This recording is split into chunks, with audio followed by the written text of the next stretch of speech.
Welcome back to my channel, and this is Marion Pasia. Today, gagawin natin yung natural glass skin makeup look.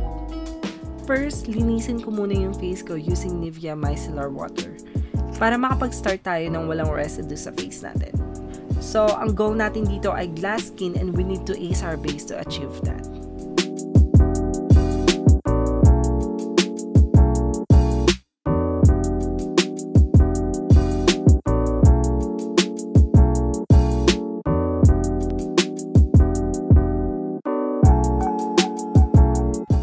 Second, punta tayo sa skincare. I'll be using this Skin Food Serum. It will give the moisturized look that we need in glass skin look. Kukuha ko ng generous amount and I'll rub this to my hand and I'll gently pat this onto my skin.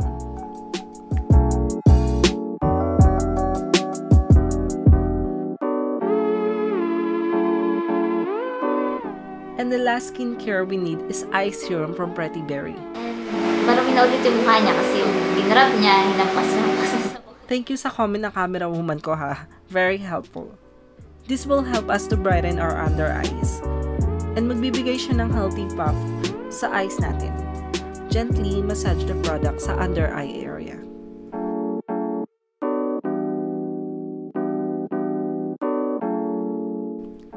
Let's head on for the foundation. But instead of foundation, gagamit ako ng color correction cream, and this is from It Cosmetics.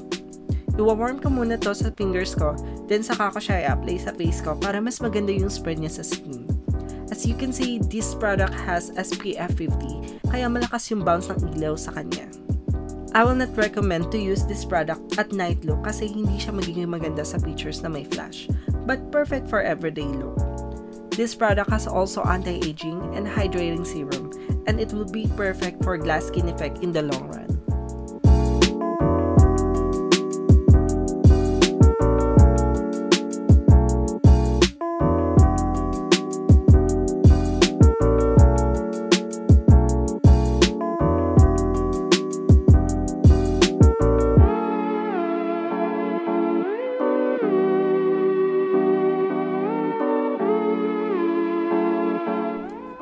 Having glass skin is a flawless skin. Kailangan natin gumamit ng concealer to cover our blemishes and imperfections. Here, NYX Concealer Makeup ang gamit ko. Maglalagay ako sa under eye area ko, side of my nose, eyelids, and pimple marks.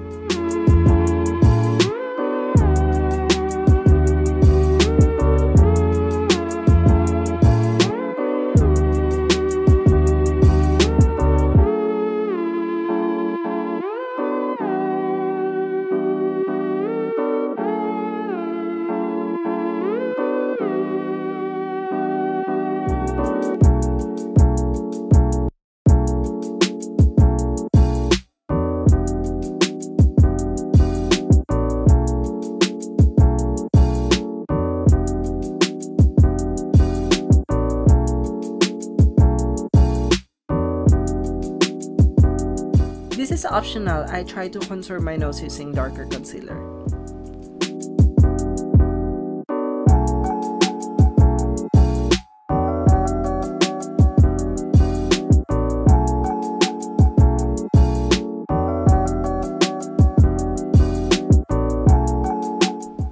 Then, isaset ko yung center ng face ko ng powder.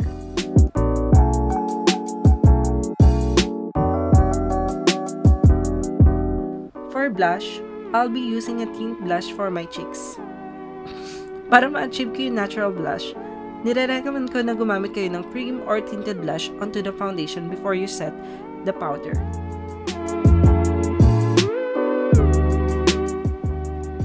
Then, isaset ko na yung buong face ko ng powder.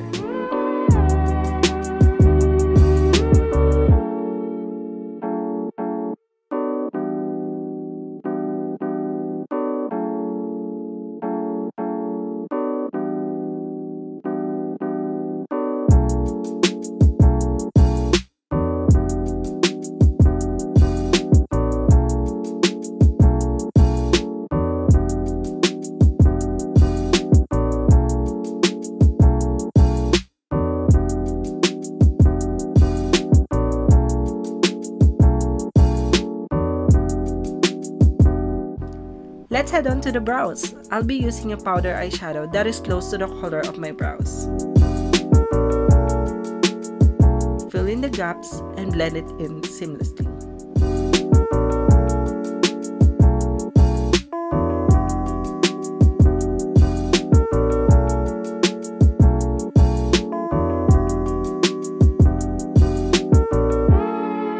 I'll set it with a black mascara with upward strokes to have a natural full-looking brows.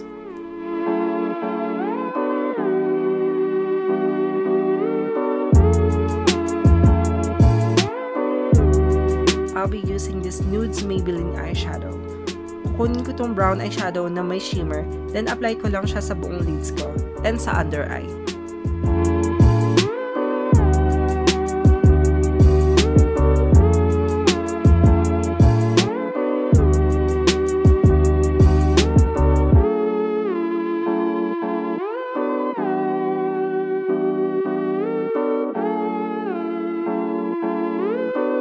After nan, I'll be using the Colourpop eyeshadow. And lagay ko siya sa center ng lids ko and inner corner ng eyes ko for highlight.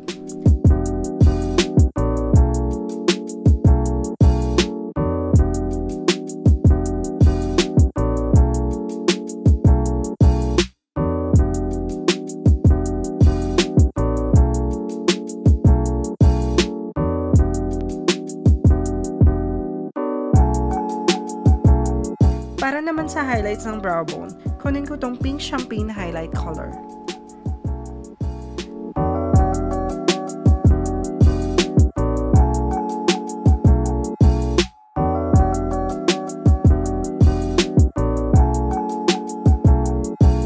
I'll contour my nose using the Maybelline eyeshadow.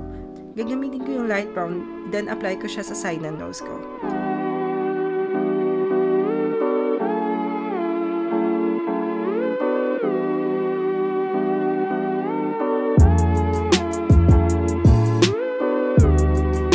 Don't forget to put highlights sa tip ng nose and upper nose bridge.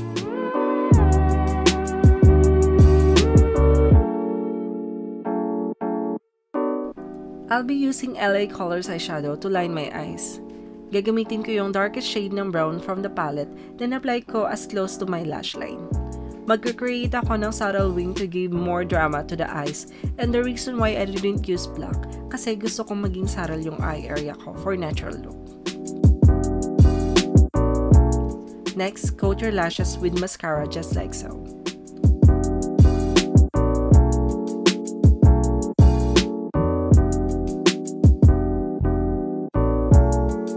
Back to Colourpop. I will use it for highlight ng cheeks and temple of my forehead.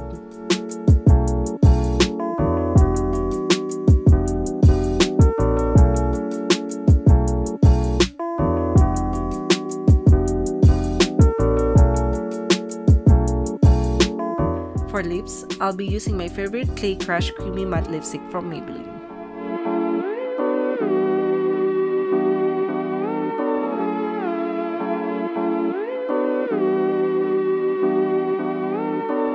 After that, mag-apply ako ng lip gloss gamit ang Colourpop Ultra Glossy Lip.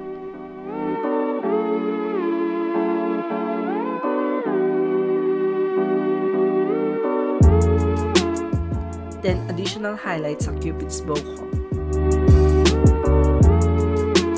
To wrap up our makeup look, isaset ko siya ng setting spray for dewy and glowy looking makeup using 3W Clinique Makeup Pearly Mist.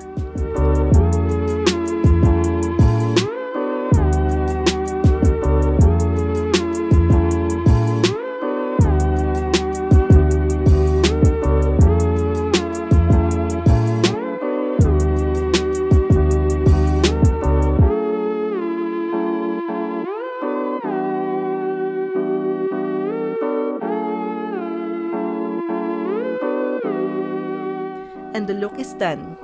Aura ka na, bes!